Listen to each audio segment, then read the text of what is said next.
Queridos, eu quero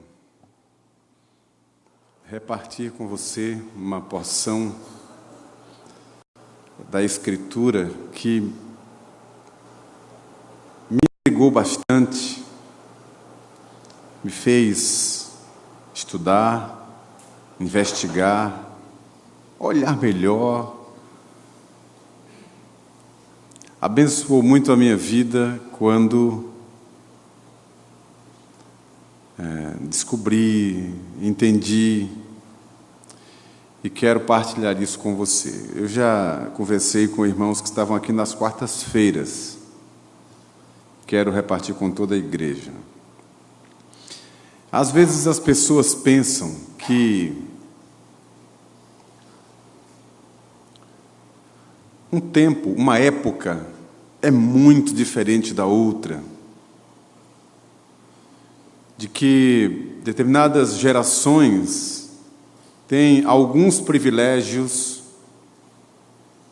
que outras não tiveram, foram mais ou menos abençoadas, coisas dessa natureza. Alguns acham que a geração mais incrédula foi a geração de Moisés, porque viu coisas tão extraordinárias,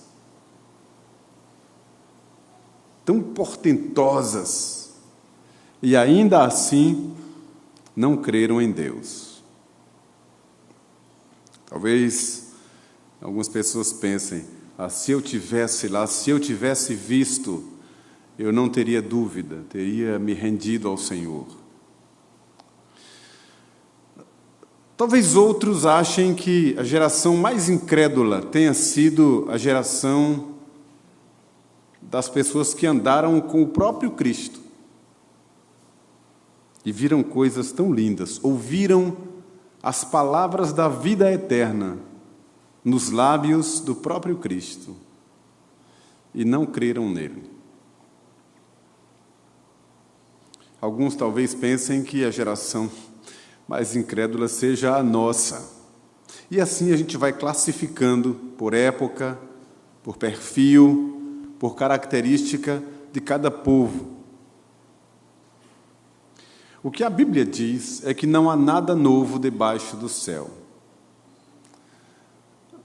A vida muda, as coisas vão se modernizando, a ciência se multiplica, a tecnologia também se multiplica, mas o homem é o mesmo, com as suas inclinações, sua incredulidade, sua vaidade, sua presunção, suas necessidades mais básicas, é sempre a mesma coisa. Por isso que Eclesiastes, o livro do Eclesiastes diz que o sol nasce, se põe, aí os ciclos se movimentam, mas tudo volta ao mesmo lugar, não há nada novo debaixo do sol. Pensando nisso, estava meditando sobre a questão das perseguições, dos ataques do inferno contra o povo de Deus. E olhando por esse prisma, quem sabe na velha dispensação, no Antigo Testamento, tinha um perfil ali, uma característica de como os inimigos confrontavam e abatiam o povo de Deus. Novo Testamento já era outra realidade. Na era dos pais da igreja, no primeiro século, a perseguição era de uma ordem.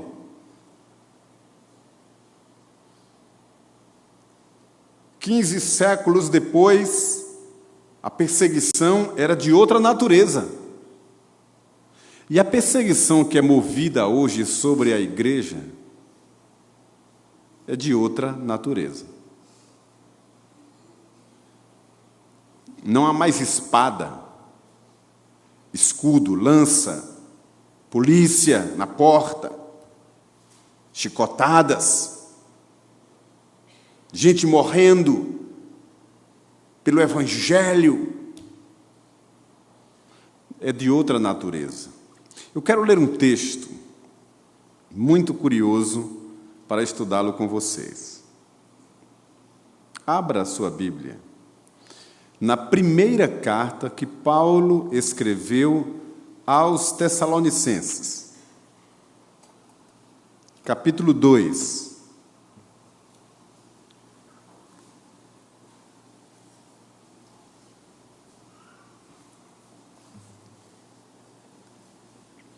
Do verso 17 ao verso 20.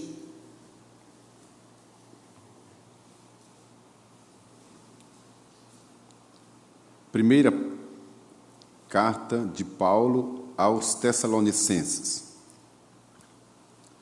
capítulo 2, de 17 a 20, que diz assim: Ora, nós, irmãos, orfanados por breve tempo de vossa presença, não, porém, do coração, com tanto mais empenho diligenciamos com grande desejo ir ver-vos pessoalmente. Por isso quisemos ir até vós, pelo menos eu, Paulo, não somente uma vez, mas duas. Contudo, Satanás nos barrou o caminho. Pois quem é a nossa esperança, ou a alegria, ou coroa em que exultamos na presença de nosso Senhor Jesus Cristo em sua vinda? Não sois vós? Sim, vós sois realmente a nossa glória e a nossa alegria.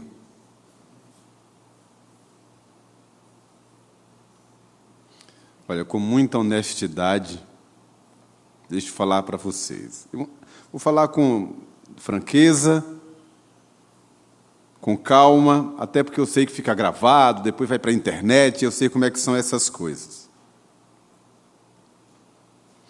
Mas quando eu parei para olhar direito, observando dentro de uma determinada perspectiva, eu fiquei pensando, eu acho que o apóstolo Paulo andou...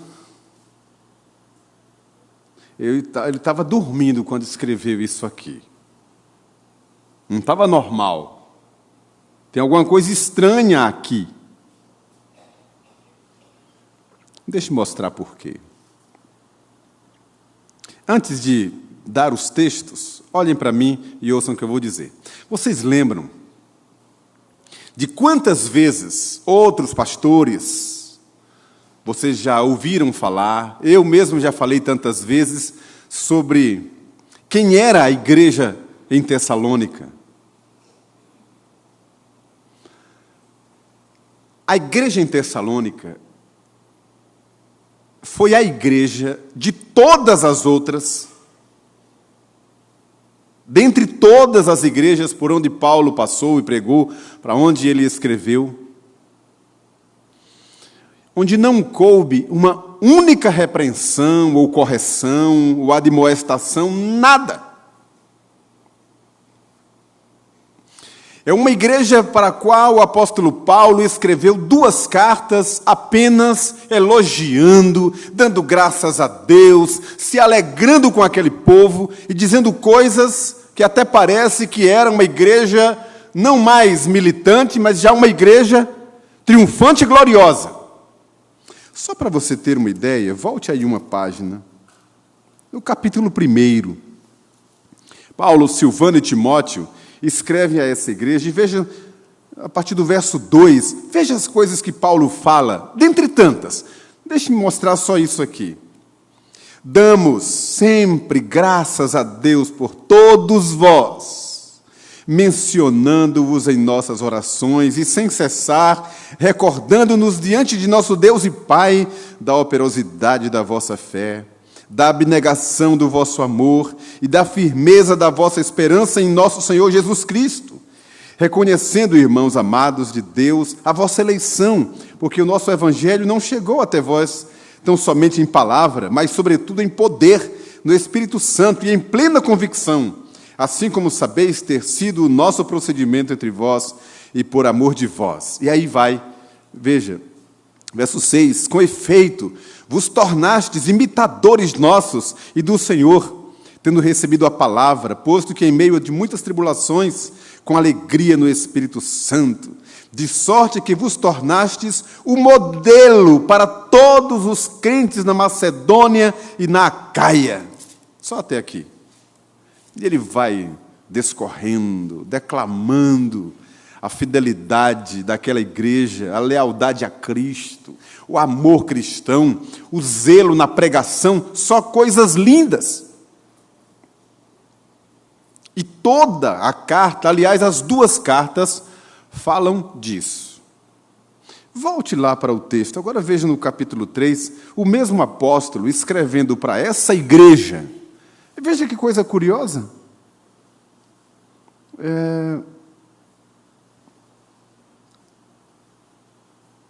Veja o verso 7 e 8.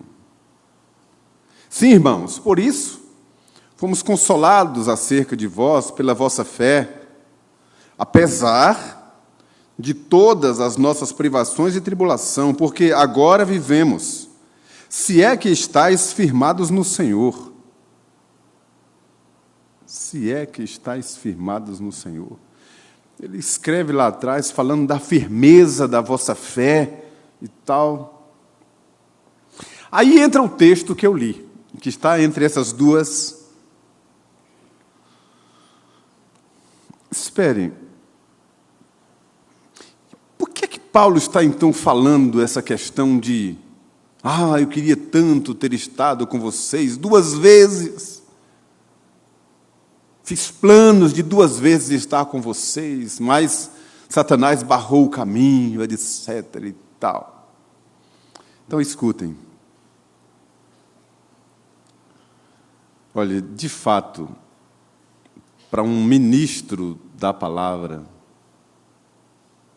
alguém que ama o Senhor, que prega o Evangelho, que sofre pelo Evangelho, que lida com falsos irmãos, com perseguição religiosa, com a hipocrisia de muitos falsos líderes, quando encontra um irmão sincero, verdadeiro, carinhoso, amoroso, uma família carinhosa, amorosa, piedosa, uma igreja que anda no Senhor, uma igreja carinhosa, calorosa, amorosa, a vontade que tem é de dar mais uma passada por lá, é de visitar mais vezes aquela casa, é de encontrar mais vezes aquele irmão, é de conversar mais tempo com aquele irmão, é de passar uma boa temporada, tirar férias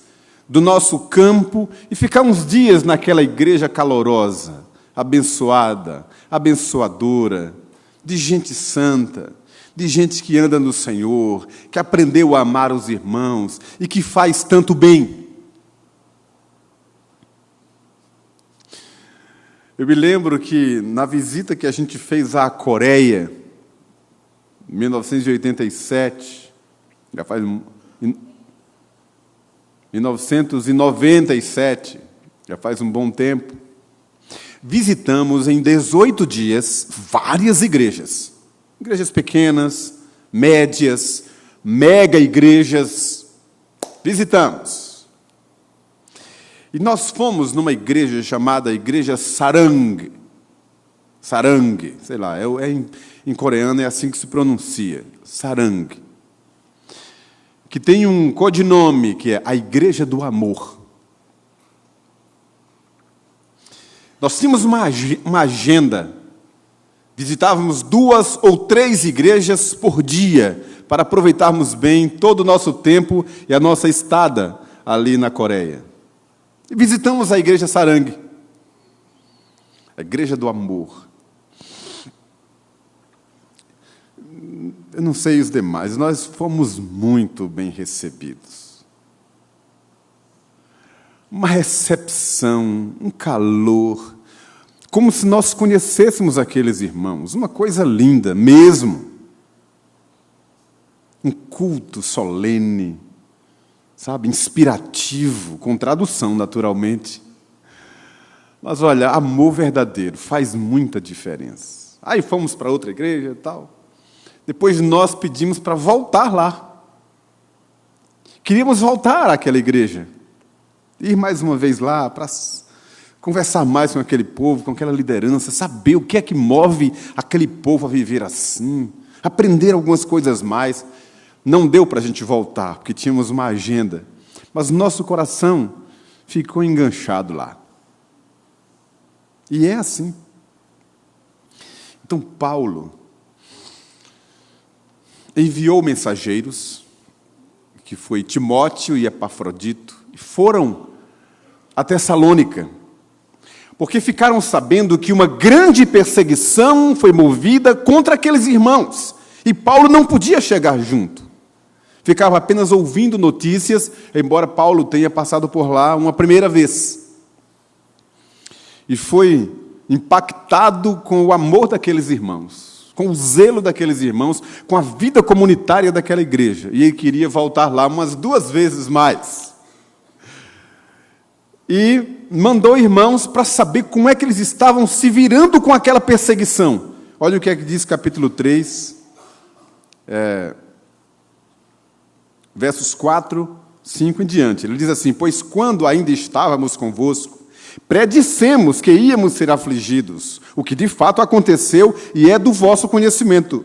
Foi por isso que, já não me sendo possível continuar esperando, mandei indagar o estado da vossa fé, temendo que o tentador vos provasse e se tornasse inútil o nosso labor. Agora, porém, com o regresso de Timóteo, vindo do vosso meio, trazendo boas notícias da vossa fé e do vosso amor, e ainda de que sempre guardais grata lembrança de nós, desejando muito ver-nos, como aliás também nós a vós outros, sim, irmãos, por isso fomos consolados acerca de vós pela vossa fé.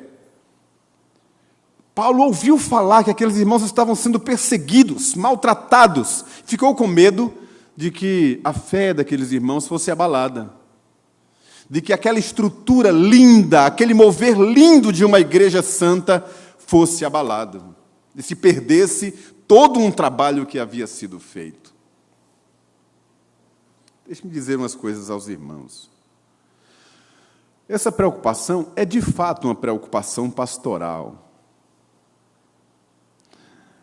Mas a gente precisa entender qual é a motivação do apóstolo, senão a gente acha que há uma contradição no texto. Paulo sabia que o trabalho não era dele. Ele sabia disso.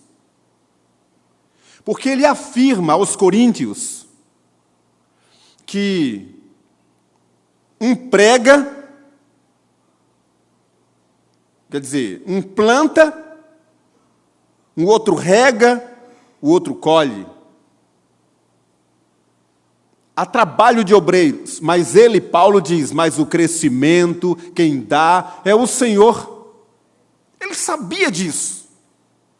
Então, quando ele fala que o nosso labor não seja em vão, é uma perspectiva humana, ministerial, técnica, prática, do envolvimento missionário.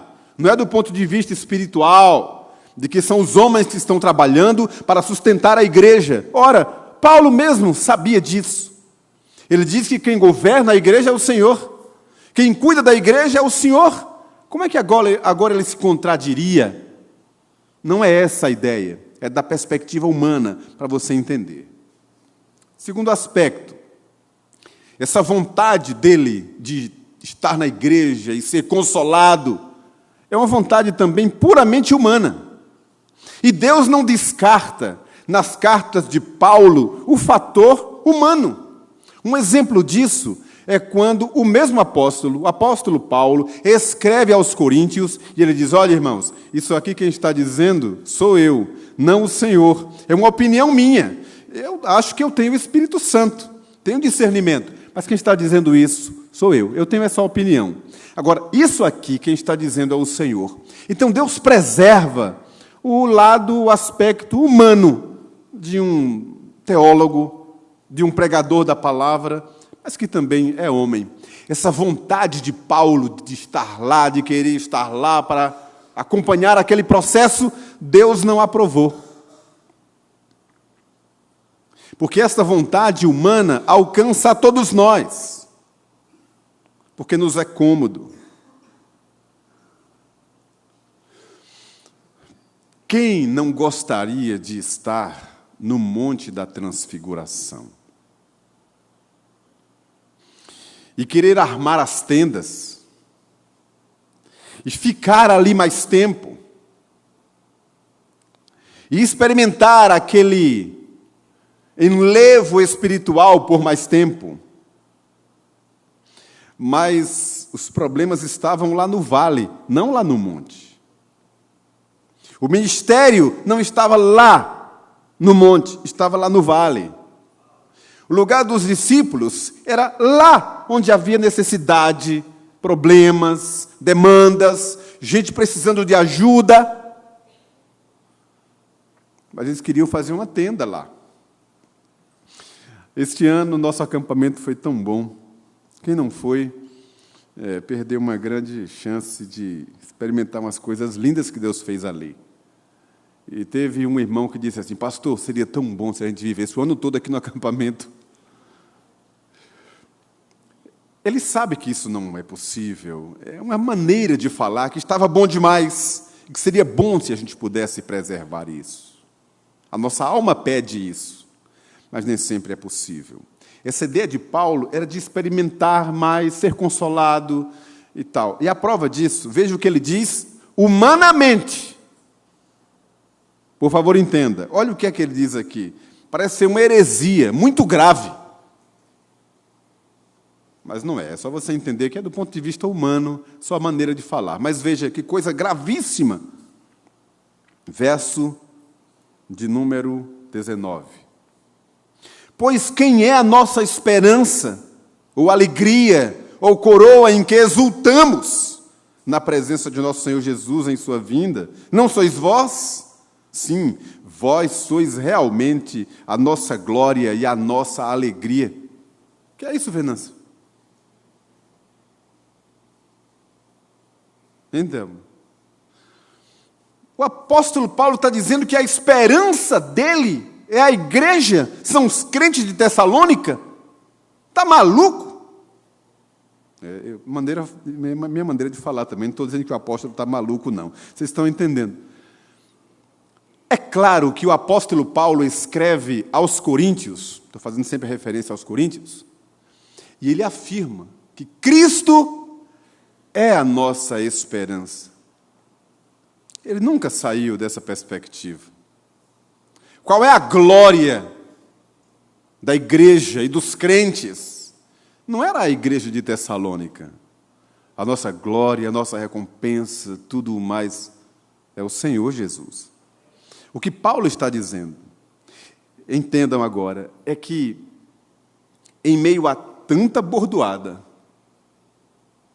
falsos irmãos, falsas igrejas, falsos apóstolos, igrejas doentes, judaizantes, pressão de todo lado, luta para colocar os crentes para andar no caminho do Senhor, tendo que escrever cartas para corrigir o povo de Deus, pregação no meio do povo de Deus para corrigi-los.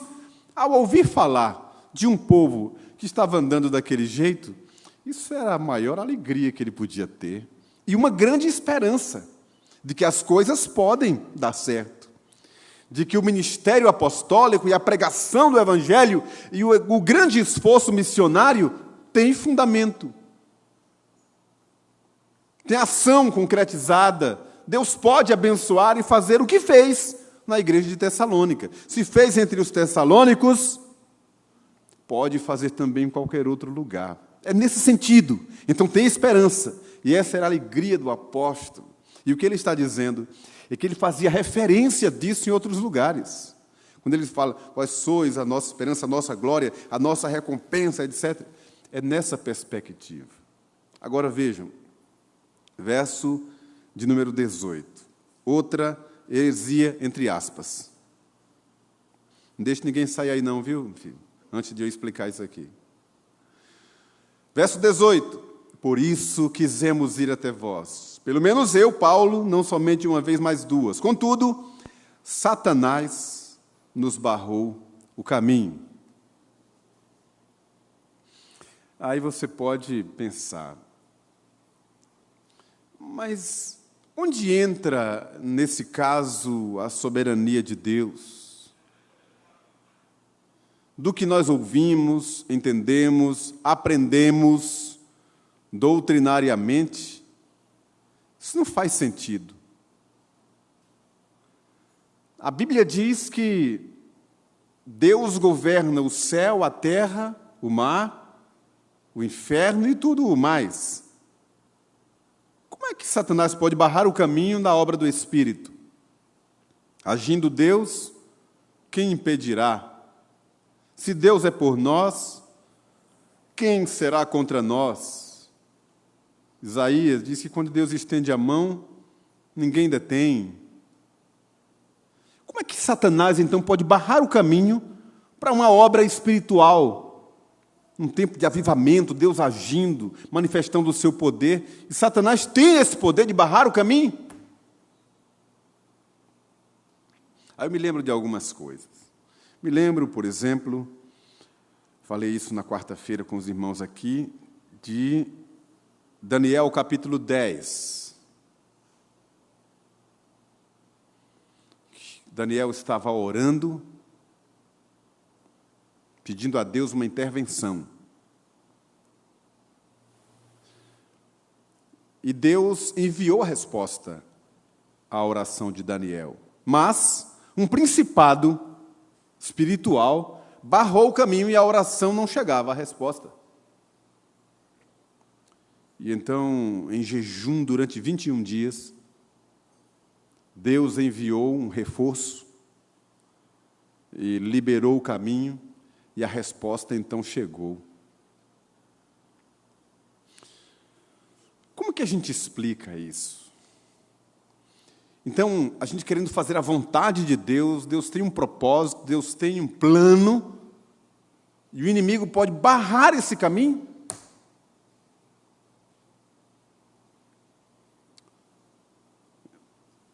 Então, Paulo não está se contradizendo. Você tem que entender que essa é uma perspectiva humana. Satanás entra na história como um agente, mas ele não tem a iniciativa. Quem barrou o caminho foi o Senhor, usando Satanás ou quem mais Deus queira. Quer um exemplo prático disso? Vocês lembram do tal espinho na carne?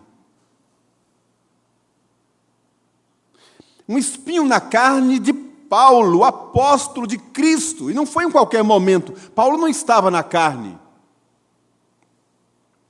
O espinho na carne, diz a Escritura, na carta de Paulo aos Coríntios, que o espinho na carne foi posto para que Paulo não se ensoberbecesse com a grandeza das revelações. O propósito não era do inferno, era santo. Por isso que Paulo pediu a Deus que tirasse aquele espinho. E Deus disse, não, deixa ele quieto aí. A minha graça te basta. E não tirou. Vocês lembram também daquela passagem bíblica no livro de Jó? Quando Satanás entra na história e toca na vida de um servo de Deus piedoso, fiel. Jó não estava na carne. Não havia brechas na vida dele. Foi Deus quem deu testemunho sobre Jó. Você viu meu servo Jó? Homem justo, piedoso, temente a Deus, que desvia do mal. E Satanás disse, ele é assim porque o Senhor abençoa. Tire para o Senhor ver se ele não vai blasfemar. E Deus disse, pois eu vou tirar e você vai ver que ele vai permanecer fiel. E Deus permitiu que Satanás se insurgisse, se levantasse contra Jó e tocasse na saúde, tirou os bens, tirou tudo, mexeu na família dele, aquela dor intensa. Satanás está na história, mas é Deus quem está fazendo isso. Deixa-me dar outro exemplo. Vocês se lembram daquela história de Acabe, o rei Acabe, rei de Israel, desobediente, tinha que sair para as batalhas, mas precisava sempre de uma resposta de Deus, se deveria ir ou não, e Deus não falava mais com ele. E ele, então, começa a fazer bobagem, e numa certa feita, o texto diz que, numa assembleia celestial, que é um assunto muito curioso, acho que mereceria um estudo só sobre isso, pegando essa de Acabe e a de Jó. Tem uma assembleia no céu. Deus está confabulando com os seus seres, e no meio está Satanás. E foi Deus, quem perguntou na assembleia, quem enganará Acabe? Aí o texto sagrado diz que um espírito de mentira levantou a mão, é eu que estou falando, né? Disse, eu. E Deus disse, como é que você vai enganar Acabe? Aí o espírito de mentira falou para o Senhor, eu serei espírito mentiroso na boca dos profetas de Acabe. E Deus autorizou, e o espírito mentiroso, na boca dos profetas de Acabe, falou, o senhor pode ir, vai ser uma maravilha. E Acabe foi e pereceu naquela batalha. Tem demônio no meio, mas começou com Deus.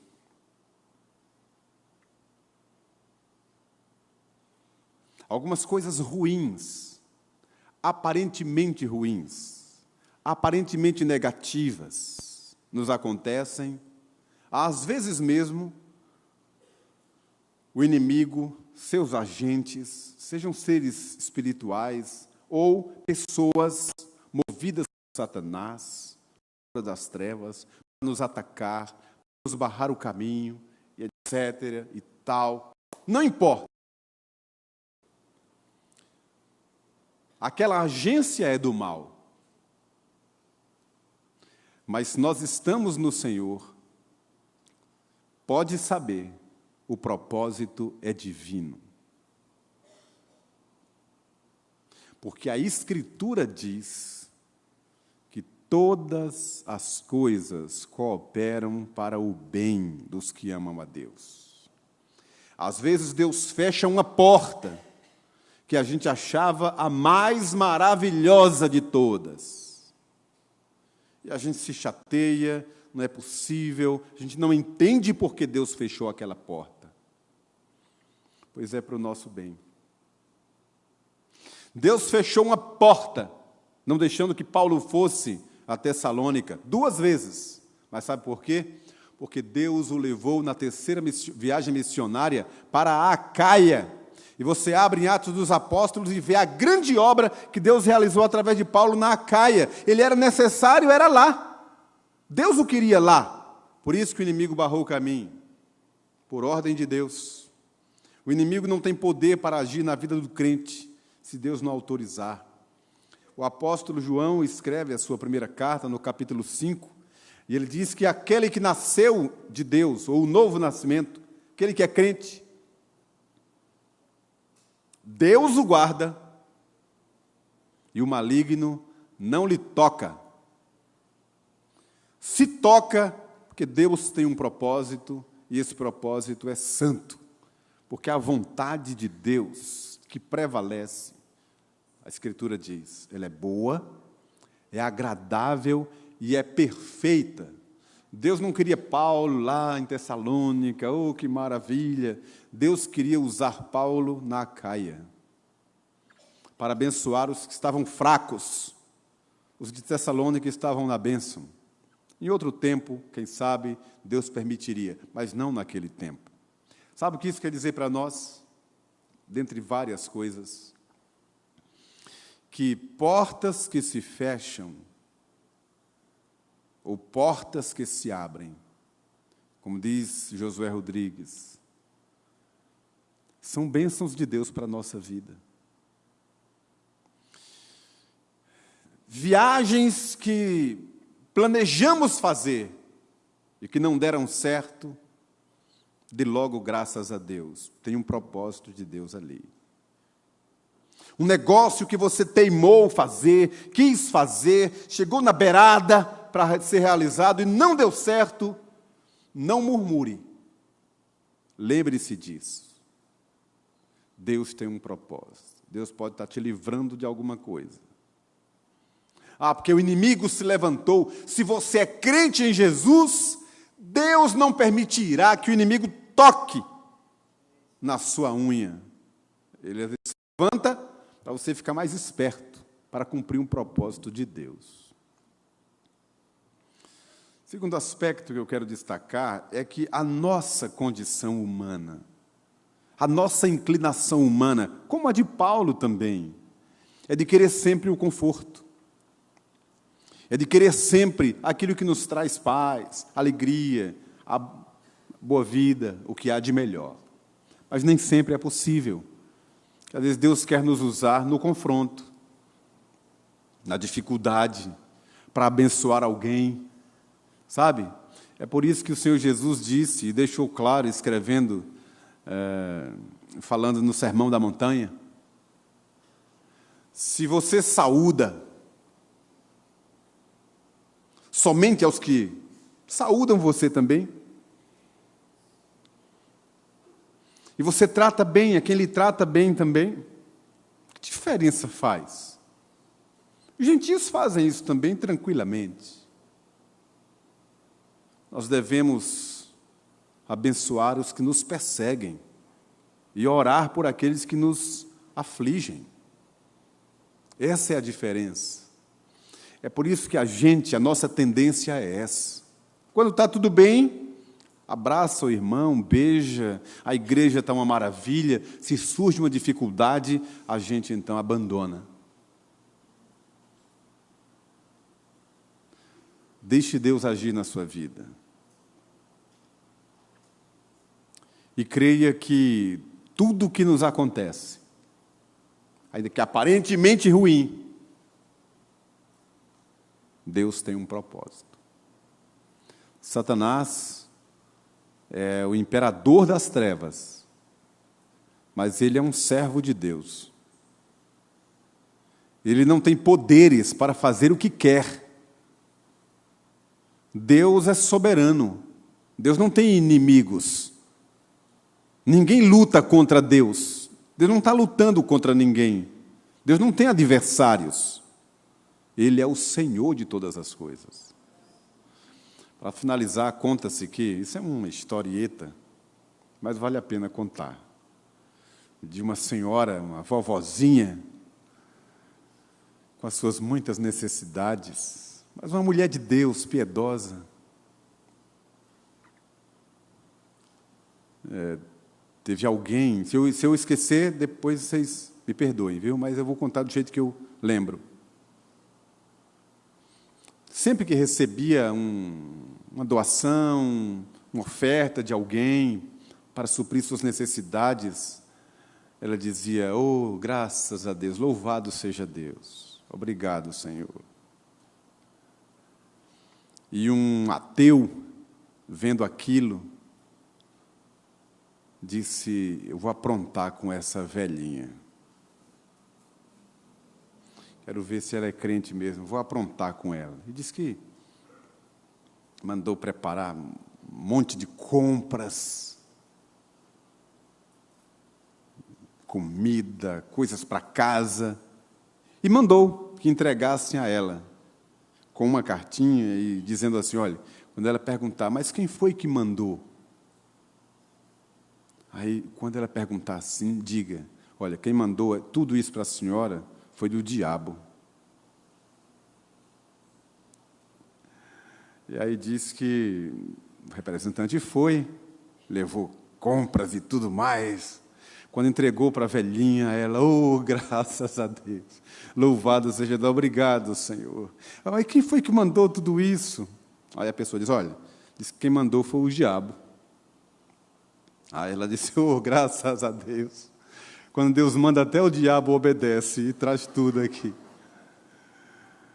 E é assim mesmo, louvado seja Deus. Que Deus nos mantenha ligados na sua presença, nas coisas dele, para o nosso bem e para a glória do seu nome.